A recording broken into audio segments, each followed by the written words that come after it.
Hello student, आपका study with Satyabhama Singh YouTube channel में स्वागत है। तो आज हम वो क्वेश्चन करने वाले हैं जो हमारे पेपर में पूछे जा रहे हैं और उनसे ही संबंधित कुछ अन्य क्वेश्चन भी हैं। ठीक है, तो जो भी 7, 8, 9, 10, 11, 12 जितने भी शिफ्ट के पेपर हुए हैं उन लोगों ने अपने क्वेश्चंस बताए हैं, उस हिसाब से मैंने क्वेश्चन पेपर सेट किया है। तो आप लोगों के लिए यूज़फुल हो सकता है ये पेपर, तो आप लोग इसे ज़रूर देखिएगा और आपके लिए बेनिफिशियरी भी रहेगा ये एग्ज़ाम के लिए। तो आप देखना कि इस तरह के क्वेश्चन बन रहे हैं एप्लीकेशन बेस्ड, तो उसी तरह के क्वेश्चन अपन लोग कर रहे हैं। ठीक है, क्योंकि वो ज़रूरी भी है करना और हमारे एग्ज़ाम की डिमांड भी है। तो चलो स्टार्ट करते हैं। आज हम जो देखो कौन कौन से टॉपिक करें, प्रसव करेंगे, गर्भावस्था करेंगे, नेतृत्व करेंगे, संप्रेषण करेंगे और 1-2 टॉपिक और करेंगे। इनसे संबंधित प्रश्न हैं और भी सारे हम मिक्सअप है क्वेश्चंस का जो आपके एग्जाम के लिए इंपॉर्टेंट है। स्टार्ट करते हैं। पहला क्वेश्चन, प्रसव के दौरान गर्भावस्था में किसकी भूमिका होती है? तो इसमें गर्भाशय की सिकुड़न की भूमिका होती है। प्रसव के दौरान गर्भाशय में किसकी भूमिका होती है? गर्भाशय की बात कर रहा है। ठीक है, गर्भाशय में किसकी भूमिका होती है? तो गर्भाशय की सिकुड़न की भूमिका होती है। ठीक है, नेक्स्ट क्वेश्चन में, प्रसव के दौरान शरीर में कौन सी हार्मोन की वृद्धि हो जाती है? तो आप सभी को पता है ऑक्सीटोसिन हार्मोन होता है, उसकी वृद्धि हमारे शरीर में हो जाती है। ठीक है, प्रसव का चरण कब शुरू होता है? तो प्रसव का चरण है वो प्रसव पीड़ा से शुरू होता है। तो याद रखना है, प्रसव का जो चरण है, प्रसव जब पीड़ा होने लगती है तो उस समय से प्रसव का चरण शुरू हो जाता है। तो जो प्रसव अवस्था है उससे क्वेश्चन ज़्यादा पूछे जा रहे हैं, तो हमें उसको अच्छे से कंप्लीट करना है। इसमें पूछा गया है कि प्रसव के अंतिम चरण में शिशु का जन्म किसके माध्यम से होता है? तो इसमें ऑप्शन दिया है। तो शिशु का जन्म जो वेजाइना होती है, हमारी योनि होती है, उससे बच्चे का जन्म होता है। नेक्स्ट है, किस प्रसव प्रक्रिया में सीजेरियम यानी जो ऑपरेशन किया जाता है वो क्या है? मतलब शिशु का सीधा रुख, जब बच्चा सीधा होता है, जब हमें सीजेरियम करना होता है। ठीक है, नेक्स्ट क्या है, प्रसव के बाद महिला में कौन सा रक्तस्राव सामान्य होता है? तो लोचिया जो रक्तस्राव है वो क्या हो जाता है? सामान्य हो जाता है। नेक्स्ट क्या है, प्रसव के दौरान शिशु के दिल की धड़कन कौन से उपकरण से मापी जाती है? तो आपका डॉपलर जो है उपकरण, उससे शिशु की जो धड़कन होती है, क्योंकि शिशु की धड़कनें तेज होती है जब बच्चा जन्म होता है, तब 72 नहीं होती हैं, उससे ज़्यादा होती हैं। ठीक है, सामान्य मनुष्य की धड़कनें कितनी होती हैं? 72 होती हैं, शिशु की ज़्यादा होती हैं। किसे पल्सेफुल पोजीशन के रूप में जाना जाता है, जो प्रसव के दौरान शिशु के जन्म के लिए आदर्श स्थिति होती है? तो आदर्श स्थिति कौन सी? सिर नीचे और पैरों के ऊपर, यानी सबसे पहले बच्चे का क्या आता है? सिर आता है, तो ये सबसे आदर्श स्थिति माना जाता है। इसी तरह के क्वेश्चन इस जो एग्जाम है उसमें पूछे जा रहे हैं, तो हमें उस तरह के ही क्वेश्चन करने हैं। चलो नेक्स्ट क्या है, प्रसव के दौरान शिशु के सिर का जन्म कैसे होता है? तो पहले उसका सिर, फिर कंधे निकलते हैं। ठीक है, तो ऑप्शन नंबर फर्स्ट इसका सही है, पहले सिर निकलता है फिर उसके कंधे निकलते हैं। नेक्स्ट क्या है, प्रसव के दौरान असामान्य स्थिति के कारण शिशु का जन्म किस प्रकार किया जाता है? तो इसमें जो सिजेरियम, जब अब नॉर्मल कंडीशन हो जाती है तो महिला का क्या करना पड़ता है? ऑपरेशन करना पड़ता है जब बच्चे का जन्म होता है। गर्भावस्था के सामान्य समय काल कितना होता है? 40 हफ्ते और 280 दिन। ठीक है, बच्चे का जो जन्म होता है 280 दिनों में या 40 हफ्ते में होता है। गर्भावस्था के पहले 3 महीने को क्या कहा जाता है? तो 3 महीने को क्या कहा जाता है? प्रथम त्रैमासिक कहा जाता है। 3 क्वार्टर में, यानी 3 महीने के क्वार्टर में बच्चा की जो प्रक्रिया है उसमें डिफाइन किया जाता है। नेक्स्ट क्या है, गर्भवती महिला में किस हार्मोन का स्तर बढ़ता है जिसमें गर्भावस्था का पता चलता है? तो जो महिला में कौन सा हार्मोन बढ़ जाता है जिससे गर्भावस्था का पता चलता है? तो HCG यानी ह्यूमन कोरियोनिक गोनाडोट्रोपिक हार्मोन है, उसका स्तर बढ़ जाता है महिला में, जिससे क्या पता चलता है गर्भवती है या नहीं। गर्भावस्था के दौरान सबसे आम लक्षण क्या होता है? सबसे आम लक्षण मतली यानी बेचैनी और उल्टी होना सबसे आम लक्षण है। नेक्स्ट है, गर्भावस्था के दौरान महिला में रक्त की मात्रा में कितने प्रतिशत का इजाफा होता है? तो 30% जो है उसका इजाफा होना चाहिए ब्लड में। नेक्स्ट क्या है, गर्भावस्था के दौरान, ये क्वेश्चन क्या है आपका, गर्भावस्था के दौरान कितनी कैलोरी अतिरिक्त खानी चाहिए?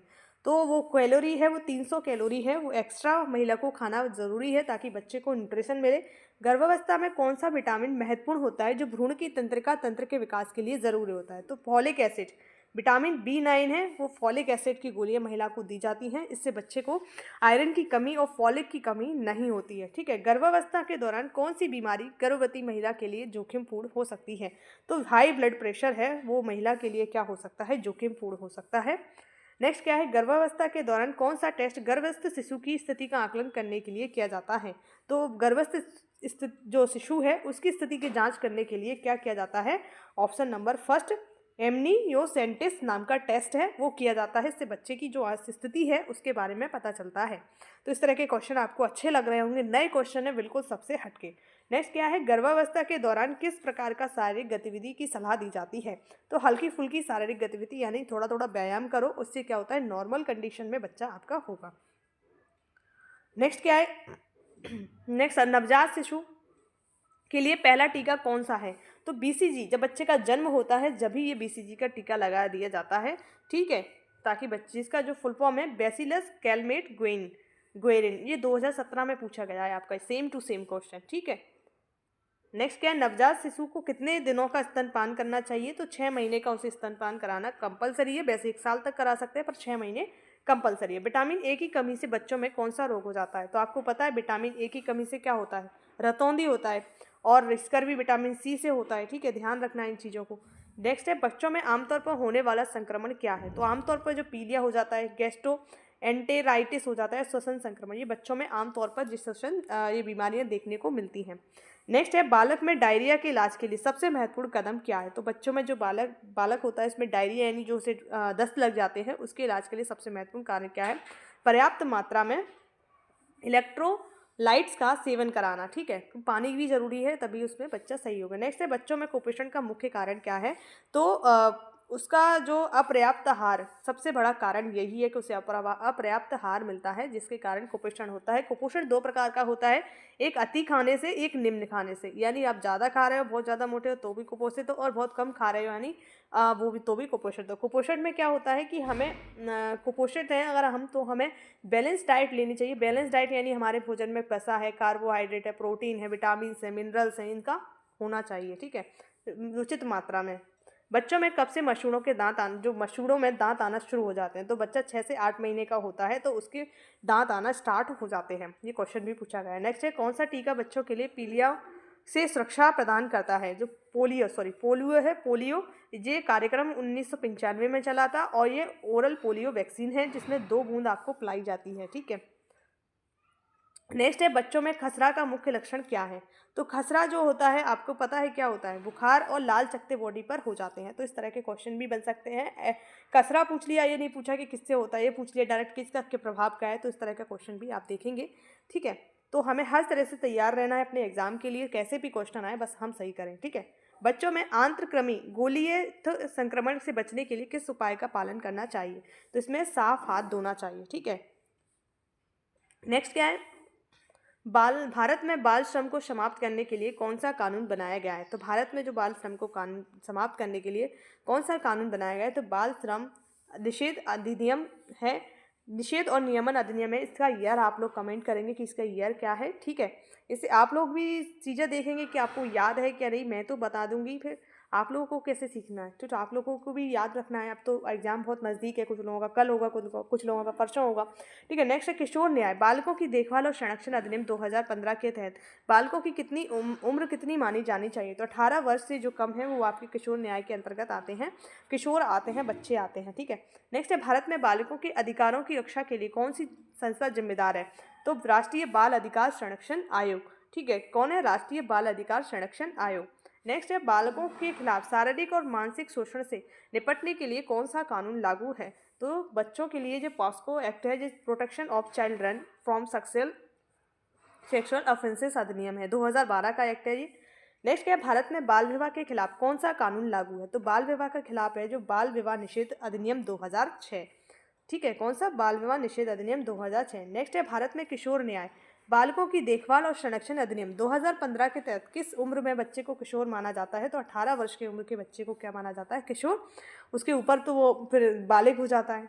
किस कानून के तहत बच्चों को शारीरिक और मानसिक शोषण से बचाने के लिए कानून बनाया गया है? तो पॉस्को एक्ट है, protection of children from sexual offences 2012 का एक्ट है, ये उनको प्रोटेक्शन देता है।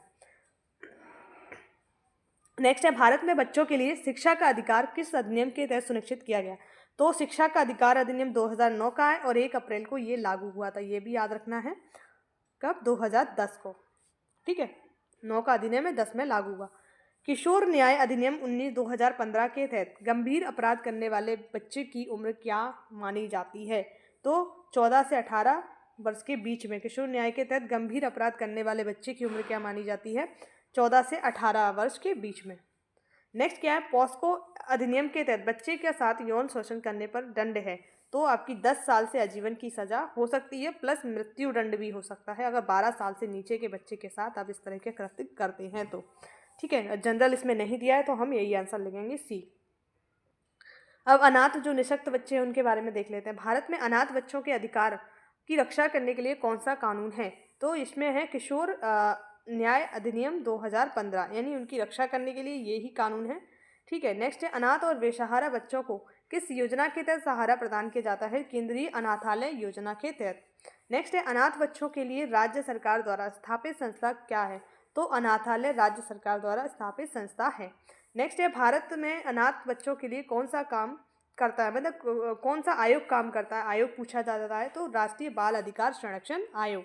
ठीक है, नेक्स्ट है अनाथ और बेसहारा बच्चों की देखभाल और संरक्षण के लिए कौन सी योजना लागू है, बाल संरक्षण योजना। ठीक है,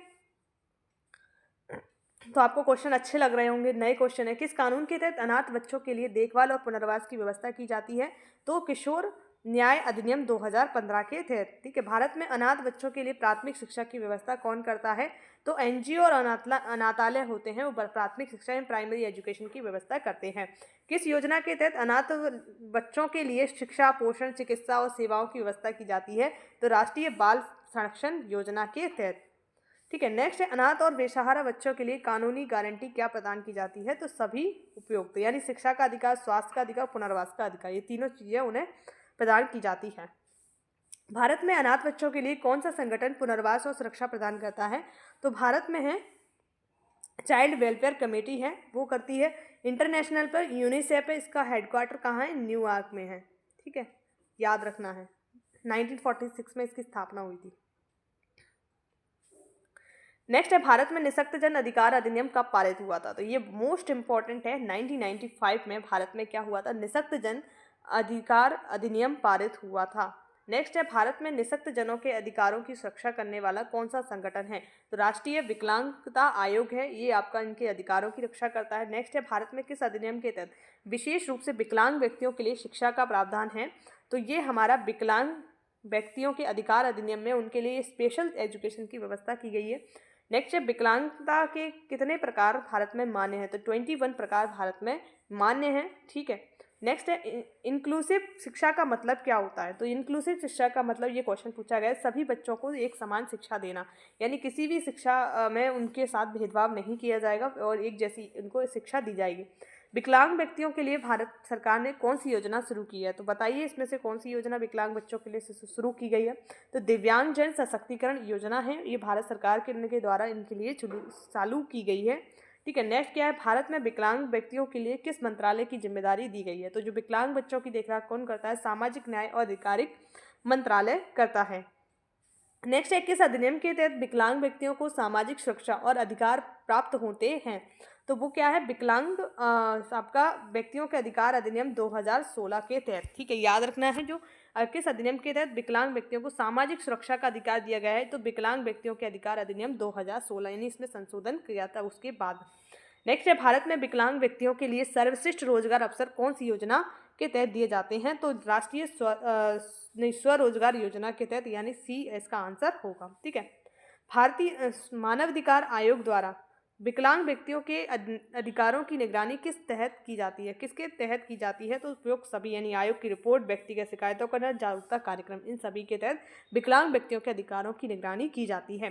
नेक्स्ट है भारत में विकलांग व्यक्तियों के लिए संविधान के किस अनुच्छेद में विशेष प्रावधान किया है, तो अनुच्छेद 46 डीपीएसपी में दिया गया है विकलांग व्यक्तियों के अधिकारों की रक्षा के लिए।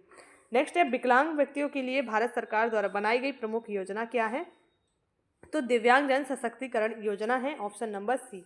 ठीक है, नेक्स्ट है भारत में विकलांग व्यक्तियों की शिक्षा का अधिकार के बारे में कौन सा दस्तावेज है, तो राष्ट्रीय नीति है। ठीक है, राष्ट्रीय नीति जो विकलांग व्यक्तियों की शिक्षा के बारे में बात करता है, तो राष्ट्रीय नीति में हमारी जो न्यू एजुकेशन पॉलिसी है उसमें भी बात की गई है। विकलांगता के लिए कौन सा प्रमुख स्वास्थ्य सुविधाएं कार्यक्रम भारत में चल रहा है, तो आयुष्मान भारत योजना सभी के लिए है जो 2018 की है। ठीक है, 23 सितंबर को ये योजना आई थी, 5 लाख का हेल्थ कवरेज इसमें दिया जाता है। ठीक है, और 10 करोड़ फैमिली को और 50 करोड़ परिवार इससे लाभान्वित हैं। व्यक्ति 10 करोड़ है और फैमिली 50 करोड़। नेक्स्ट है स्वयं सहायता समूह का क्या उद्देश्य है जो विकलांग व्यक्तियों के लिए उपयोगी है। तो इसमें क्या करना है, स्वयं सहायता समूह इन्हें क्या करते हैं, आर्थिक और सामाजिक विकास में मदद करते हैं। ठीक है, स्वयं सहायता जो सेल्फ हेल्प ग्रुप होते हैं उनकी आर्थिक मतलब आर्थिक रूप से सक्षम उन्हें ऐसा रोजगार उपलब्ध करा देते हैं जिससे वो बैठे बैठे अपना जो जीविका है उसका पालन कर पाए। नेक्स्ट है किस योजना के तहत भारत में विकलांग व्यक्तियों के लिए उधारी और ऋण सहायता प्रदान की जाती है। तो विकलांग स्वरोजगार योजना के तहत। ठीक है, भारत में विकलांग व्यक्तियों के लिए अंतर्राष्ट्रीय दिवस मनाया जाता है। तो 3 दिसंबर याद रखना है, और 2 दिसंबर को आप सभी को पता है क्या मनाया जाता है, कंप्यूटर साक्षरता दिवस, और 1 दिसंबर को एड्स दिवस मनाया जाता है। ठीक है, नेक्स्ट है विकलांग व्यक्तियों के लिए रोजगार प्रदान करने के उद्देश्य से भारत में कौन सी योजना चल रही है। तो विकलांग रोजगार योजना है, ऑप्शन नंबर डी। एक और याद रख लीजिए, दिवस में 10 दिसंबर को मानव अधिकार दिवस मनाया जाता है। ठीक है, नेक्स्ट है विकलांग व्यक्तियों के लिए कौन सी संस्था सहायता प्रदान करती है। तो वो है सभी एंड राष्ट्रीय विकलांगता आयोग, राज्य समाज कल्याण विभाग और केंद्र सरकार, ये सभी संस्थाएं क्या करती हैं, विकलांग व्यक्ति को सहायता प्रदान करती हैं। नेक्स्ट क्या है, विकलांग व्यक्तियों के लिए सरकार ने कितने प्रकार की सहायता योजना बनाई है। तो 10 प्रकार की क्या बनाई है, सहायता योजना विकलांग व्यक्तियों के लिए बनाई है। नेक्स्ट है संप्रेषण से संबंधित ऑब्जेक्टिव टाइप हम करेंगे। अब जो है हमारा संप्रेषण वाला चैप्टर है, प्रबंधिक वाला जो प्रबंधकीय गुण है हमारे जो सिलेबस में मैनेजमेंट है वहाँ से हम कुछ क्वेश्चन करने वाले हैं। संप्रेषण का सबसे सामान्य रूप कौन सा है। तो मौखिक संप्रेषण है वो उसका सामान्य जनरल रूप है, सबसे पहले यही संप्रेषण होता है। संप्रेषण में के प्रमुख तत्व कौन से हैं। देखो, स्रोत होता कहाँ का सोर्स है, संकेत है, माध्यम और प्राप्तकर्ता, ये सभी संकेत संप्रेषण के क्या होते हैं, प्रमुख तत्व होते हैं। नेक्स्ट है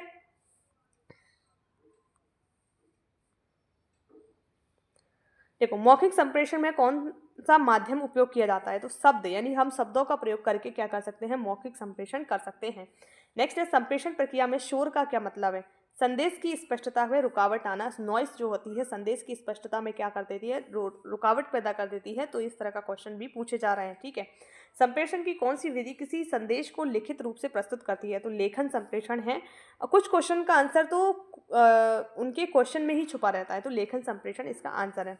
नेक्स्ट है संप्रेषण के माध्यम से कौन सबसे सामान्य तरीका है जो तेजी से संदेश को फैलाता है। तो सोशल मीडिया का जमाना है, इन सब में हमें पता है, वहाँ से कोई भी इंफॉर्मेशन है शीघ्र फैल जाती है। संप्रेषण में प्रतिक्रिया का क्या मतलब है। यह संदेश को समझने में यह संदेश को असर को दर्शाती है, यानी प्रतिक्रिया वह नहीं, उस पर क्या प्रतिक्रिया आ रही है तो असर को क्या प्रभाव पड़ रहा है उसको दर्शाती है संप्रेषण की प्रतिक्रिया।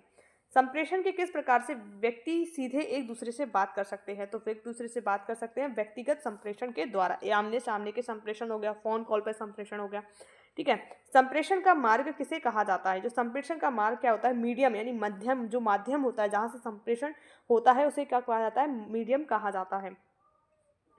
नेक्स्ट है शब्दों के अलावा संप्रेषण में किन तत्वों का उपयोग किया जाता है। तो बॉडी लैंग्वेज, भाषाई संकेत, दृश्य संकेत, सभी का उपयोग किया जाता है। ठीक है, संप्रेषण के स्रोतों का क्या मतलब है। तो इसका संप्रेषण के स्रोतों का जो मतलब है, संदेश का निर्माण और प्रसारण, हमने संदेश निर्माण किया, उसका प्रसारण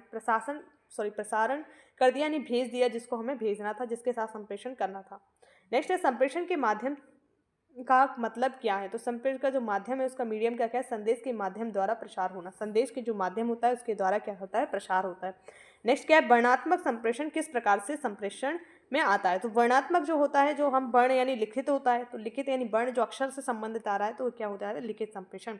नेक्स्ट है व्यावसायिक संप्रेषण में कौन सा महत्वपूर्ण तत्व है। व्यावसायिक संप्रेषण में जो महत्वपूर्ण तत्व है वो क्या है, स्पष्टता का होना बहुत जरूरी है। ठीक है, क्या काम करना चाहते हैं उसमें स्पष्टता होना बहुत जरूरी है।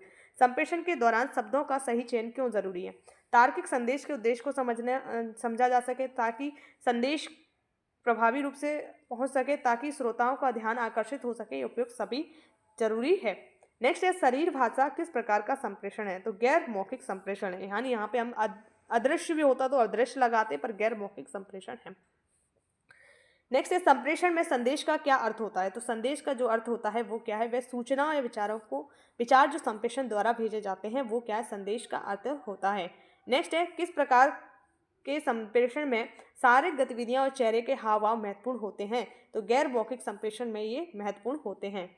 नेक्स्ट है, संप्रेषण में प्रतिक्रिया का महत्व क्या है? यह सुनिश्चित करता है कि संदेश का सही तरीके से समझा गया है। तो इस तरह के क्वेश्चन देखिए, आप लोग नए क्वेश्चन है और आप लोग कर पा रहे हो कि नहीं, ये भी जानना जरूरी है। विकलांग व्यक्तियों के लिए संप्रेषण का सबसे अच्छा माध्यम क्या हो सकता है? तो वो लोग क्या कर सकते हैं? वर्ड प्रोसेसिंग, संकेत भाषा या चित्र या प्रतीक। तो चित्र और प्रतीक से सभी के द्वारा विकलांग व्यक्ति क्या कर सकते हैं? संप्रेषण कर सकते हैं। अब नेतृत्व से कुछ क्वेश्चन हम करेंगे। नेतृत्व का प्रमुख उद्देश्य क्या है? तो लक्ष्यों को प्राप्त करने के लिए मार्गदर्शन और प्रेरणा है। तो यही क्वेश्चन सेम टू सेम 2017 में पूछा गया था और अभी भी पूछे जा रहा है। नेतृत्व से जो भी क्वेश्चन आ रहे हैं वो एप्लीकेशन बेस्ड ही आ रहा है, फैक्चुअल अभी नहीं आ रहे हैं। तो नेतृत्व का उद्देश्य यानी परिभाषा ये कहती है कि लक्ष्यों को प्राप्त करने के लिए मार्गदर्शन और प्रेरणा यानी प्रेरित करने वाला क्या होता है? नेतृत्व कहलाता है। किस सिद्धांत के अनुसार नेता अपने कर्मचारियों के व्यवहार को मार्गदर्शित करता है? तो इसका क्या है? व्यवहारिक सिद्धांत होता है, इसके द्वारा मार्गदर्शित करता है। नेक्स्ट है, ट्रांसफॉर्मेशन लीडरशिप का मतलब क्या है? इसमें क्या होता है? ट्रांसफॉर्मेशन लीडरशिप का अर्थ क्या होता है? आपका कर्मचारियों को प्रेरित और प्रोत्साहित करना। ठीक है, ऑप्शन नंबर बी। नेक्स्ट क्या है आपका कि किस प्रकार का नेतृत्व समूह के सदस्यों को उनके दृष्टिकोण और मान्यताओं के में सुधार करने के लिए प्रेरित करता है? तो परिवर्तनकारी नेतृत्व कहलाता है। ठीक है, तो सभी नेतृत्व हमें अच्छे से पढ़ने हैं। ऑथोरिटेरियन लीडर का क्या मतलब है? जो टीम के कार्यों को पूरा नियंत्रण करे। ऑथोरिटेरियन जो लीडर होता है, में अथॉरिटी नहीं होती है, ऊपर से लीड करती है, तो वही चीज़ है। ठीक है, नेक्स्ट है, किस प्रकार के नेतृत्व कर्मचारियों को अधिक जिम्मेदारी और निर्णय लेने का अधिकार देता है?